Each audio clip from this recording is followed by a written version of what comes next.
Bismillahirrahmanirrahim. Assalamu alaikum ninth class. Hope you all are fine and doing very well. उम्मीद करती हूँ सब बच्चों को पिछला लेसन समझ में आ गया होगा, सबने काम किया होगा। और नाइन्थ क्लास सबसे पहले तो आप लोग मुझे ये बता दें कि आप लोगों ने रजिस्टर कैसे जमा करवाने हैं।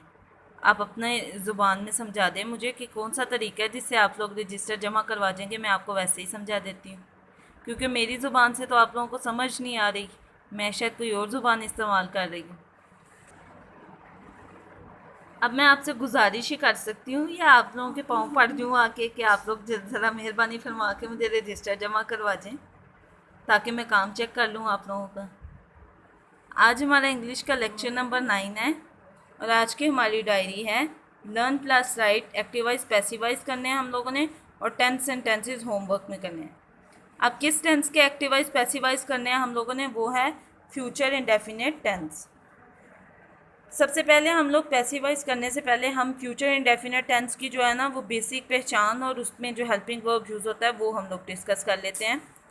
फ्यूचर इंडेफिनिट टेंस की में उर्दू फ़िक्रे के आखिर में गा, गी, गे वगैरह आता है, और इंग्लिश में इसकी जो हेल्पिंग वर्ब यूज़ होता है वो कौन सा होता है, शैल और विल।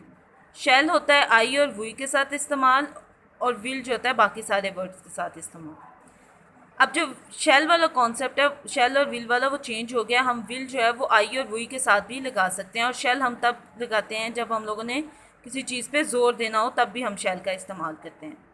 इसलिए अगर आप आई के साथ विल भी लगा देते हैं तो गलत नहीं होता, लेकिन हम कोशिश करेंगे कि हम आई और वी के साथ शेल ही लगाएं। उसके अलावा इसमें हेल्पिंग फॉर्म ऑफ वर्ब कौन सी आती है, फर्स्ट फॉर्म ऑफ वर्ब आती है। इसकी फॉर्मेशन देख लेंगे हम लोग पहले। एक्टिव सेंटेंसेस की सब्जेक्ट होता है, उसके बाद विल और शैल, वर्ब की फर्स्ट फॉर्म, और फिर ऑब्जेक्ट होता है। अब जब हम इनके पैसिव वॉइस करेंगे तो पैसिव वॉइस के भी हम बेसिक रूल्स पढ़ लेते हैं। हम लोगों ने भी 2 दिन पहले ही देखा है, पढ़ा है लेसन जो है सेंटेंसेस का, लेकिन बस उसमें एक चेंजिंग थी, उसमें हमने बाय का इस्तेमाल नहीं किया था। पैसिव वॉइस के बेसिक रूल्स क्या होते हैं कि हम लोग जो हैं उसमें थर्ड फॉर्म ऑफ वर्ब इस्तेमाल करते हैं, बाय का इस्तेमाल करते हैं, और जो है सब्जेक्ट और ऑब्जेक्ट की पोजीशन जो है वो चेंज कर देते हैं। जो हमारा सब्जेक्ट है वो ऑब्जेक्ट हो जाता है और ऑब्जेक्ट सब्जेक्ट हो जाता है। अब हम जब फ्यूचर इंडेफिनिट टेंस के जब हम लोग करेंगे पैसिव वॉइस, तो हम देखेंगे कि इसमें हेल्पिंग वर्ब कौन सा यूज़ होगा। हेल्पिंग वर्ब इसमें यूज़ होगा शैल बी और विल बी। ये कौन, वैसे हम लोग शैल बी और विल बी जो यूज़ करते हैं फ्यूचर कॉन्टीन्यूस में। मैंने आपसे कहा था ना कि हम अगले टेंस का हेल्पिंग वर्ब ले लेते हैं और उस टेंस में एडजस्ट करते हैं। उसके बाद फॉर्म ऑफ वर्ब हमेशा हर एक्टिवाइज पैसिवाइज में जो है थर्ड फॉर्म ऑफ वर्ब भी यूज़ होती है, इसलिए उसमें कोई चेंजिंग नहीं है। अब हम फ्यूचर इंडेफिनिट टेंस की जो है वो फॉर्मेशन देखेंगे कि पैसिव वॉइस वाली फॉर्मेशन क्या होगी। सबसे पहले आता है सब्जेक्ट। हम जब फॉर्मेशन लिखते हैं ना तो हम हमेशा जो है ना इसको सब्जेक्ट ही लिखते हैं, लेकिन हकीकत में वो सब्जेक्ट क्या होता है, ऑब्जेक्ट होता है। वो इसलिए मैंने ब्रैकेट में आपको साथ मेंशन कर दिया है। उसके बाद शैल विल बी होगा, वर्ब की थर्ड फॉर्म होगी, उसके बाद बाय होगा और ऑब्जेक्ट होगा जो असल में क्या था, सब्जेक्ट था, और लास्ट में हम क्या लगाएंगे, फुल स्टॉप। अब अगर हम नेगेटिव की फॉर्मेशन देखेंगे तो सब्जेक्ट के बाद शैल विल, उसके बाद नॉट, और नॉट के बाद बी आएगा, और उसके बाद वर्ब की थर्ड फॉर्म बाय और ऑब्जेक्ट और फुल स्टॉप, सेम फॉर्मेशन आएगी। लेकिन इंटेरोगेटिव में क्या होगा, शेल और विल हम लोग स्टार्टिंग में ले आएंगे, फिर सब्जेक्ट यानी जो हमारा ऑब्जेक्ट था वो लिखेंगे, उसके बाद बी का इस्तेमाल करेंगे, वर्ब की थर्ड फॉर्म और बाय और ऑब्जेक्ट, और लास्ट में हम क्या लगाएंगे, क्वेश्चन मार्क। फुल स्टॉप और क्वेश्चन मार्क के मार्क्स होते हैं, अगर आप लोग नहीं लगाएंगे तो उसकी नेगेटिव मार्किंग होती है। अब हम एक एग्जांपल देख लेते हैं उसके। आई शैल मेक अ टेबल। अब देखें आई की पोजीशन जो है वो चेंज हो जाएगी जब हम इसको ऑब्जेक्ट बनाएंगे, तो आई किस में चेंज हो जाएगा, मी में चेंज हो जाएगा, ठीक है। और जब आ टेबल जो है, क्योंकि वो एक नेम है तो इसलिए नेम जो होते हैं वो चेंज नहीं होते, वो as it is a table ही आ जाएगा। अब हम क्या लिखेंगे, आ टेबल, शैल की जगह टेबल जो है उसके साथ हम लोग विल लगाएंगे, बी का इस्तेमाल करेंगे, मेक को चेंज हो गया थर्ड फॉर्म में मेड, और by me, a table will be made by me. अब अगर इसका हम नेगेटिव सेंटेंस बनाएंगे, अ टेबल विल नॉट, यहाँ पे नॉट आ जाएगा, be made by me. Sentence देख लें, a table will not be made by me, और इसका इंटेरोगेटिव क्या हो जाएगा, विल शुरू में आ जाएगा, will a table be made by me, और लास्ट में क्वेश्चन मार्क। अब ये जो कुछ भी मैंने शुरू से आप लोगों को करवाया, ये एज इट इज़ आप लोग अपने रजिस्टर्स पे करेंगे, इंग्लिश बी के रजिस्टर्स पे, और मुझे चेक करवाएंगे। अब ये कुछ सेंटेंसेस हैं जिसकी प्रैक्टिस आप लोग मेरे साथ करेंगे अपने रजिस्टर्स पे, और आप लोग पहले सेंटेंसेस लिखें और आंसर देखने से पहले खुद सॉल्व कीजिएगा, और बाद में देखिएगा कि आपका सही है या गलत। ये वाले सेंटेंसेस आप खुद भी चेक कर सकते हैं अपने लिख के, गलत हैं तो आप उनको करेक्शन कर लें किसी और पेंसिल के साथ, ताकि पता लगे कि आप लोगों ने ज़ुबानी किए हैं या ऊपर से देख के किए। जब फर्स्ट सेंटेंस जो है वो हमारा असर्टिव सेंटेंस है, यानी जिसको हम पॉजिटिव सेंटेंस भी कहते हैं। The tailor will alter my shirt tomorrow. Alter का मतलब होता है साइज़ में चेंजिंग करना। तो अब क्या होगा, अब देखिए इसमें एक एक्स्ट्रा वर्ड है, हमारा ऑब्जेक्ट तो है माई शर्ट, लेकिन इसमें एक एक्स्ट्रा चीज़ भी आ गई है, टुमारो।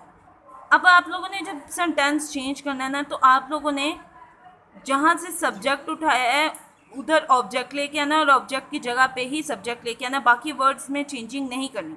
अब आप टुमारो को थोड़ी देर के लिए इग्नोर कर दें और आप लोग सेंटेंस चेंज करेंगे, my shirt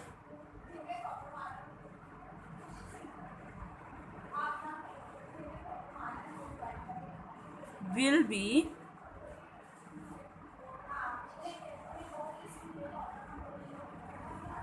altered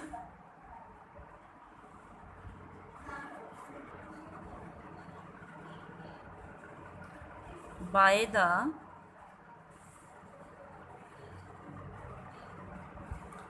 Taylor. Tomorrow जो है जहाँ पे था वहीं पे हम लोगों ने उसको एज इट इज़ लिख दिया। अब आप लोग अगर चेंज करके इसको टुमारो को स्टार्ट में ले आते हैं तो भी ठीक होता है, लेकिन आप लोग कोशिश करें कि जो सेंटेंस की फॉर्मेशन थी उसको एज इट इज़ रहने दें, जहाँ से जो वर्ड लिया उसको वहीं पे रिप्लेस करते हैं। My shirt will be altered by the tailor tomorrow. अगर हम इसको इस तरह लिखें, tomorrow my shirt will be altered by the tailor, वो भी ठीक होता है, लेकिन हम लोग कोशिश करते हैं जहाँ से उठाया वहीं पे चेंजिंग करें।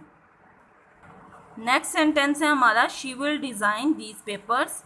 दीज पेपर्स अब शुरू में आ जाएगा, दीज पेपर्स, विल के साथ बी का इजाफा हो जाएगा,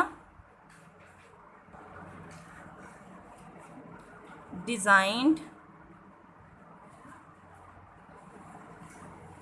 bye her. These papers will be designed by her. Next sentence है, she will not believe her maid. अब हर जो है वो शुरू में आ जाएगा, एज इट इज़ आएगा, क्योंकि उसके साथ एक नाउन यूज़ हुआ मेड, तो इसलिए शी मेड तो होगा नहीं, इसलिए हर मेड आ जाएगा, her maid will not be, believe की third form believed, believed by her. She को चेंज हम लोगों ने कर दिया हर में, ठीक है। नेक्स्ट सेंटेंस देखेंगे, will she allow her maid to clean her room in her absence. अब देखें इसमें अगेन आ गया हमारे पास दो प्रेडिकेट्स हैं, दो ऑब्जेक्ट्स हैं। इन हर एब्सेंस जो है उसको हम एज इट इज़ वहीं पे रहने देंगे, और हम लोग हर रूम से हम लोग शुरू करेंगे। अब इसको भी करने के जो हैं वो दो तरीके हैं। पहला हम लोग करेंगे, will her maid be allowed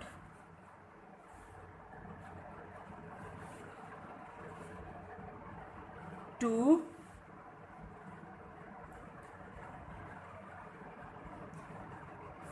clean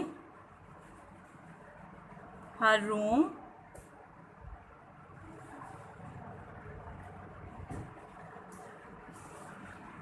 sorry, allowed के बाद आएगा बाय हर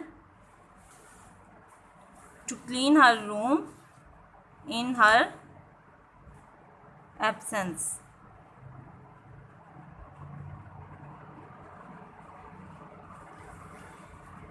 क्या चेंजिंग होगी, और लास्ट में हम लोग क्वेश्चन मार्क लगाएंगे। Will her maid be allowed by her to clean her room in her absence. Last sentence है she will not believe her son. Her son will not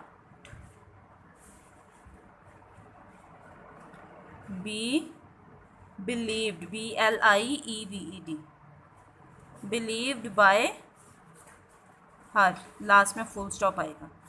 her son will not be believed by her. ये sentences हैं जो मैंने solve किए हैं। ये सारे जो काम मैंने आपको करवाई, यह सारा आप लोग अपने रजिस्टर्स पे नीट करेंगे, और 10 सेंटेंसेस जो हैं वो आप लोग होमवर्क में करेंगे, जो आप लोग खुद से करेंगे। अब वो 10 सेंटेंसेस में 3 आपके असर्टिव सेंटेंसेस होने चाहिए, 3 आपके नेगेटिव, 3 इंटेरोगेटिव, और एक जो होगा वो नेगेटिव और इंटेरोगेटिव दोनों होंगे। ठीक है, उम्मीद करती हूँ कि सब बच्चे जो हैं वो अपना काम प्रॉपरली करेंगे और टाइम पे काम करना पसंद करेंगे और टाइम पे जमा करवाएंगे। आज का लेक्चर हमारा इतना ही है। अल्लाह हाफिज़।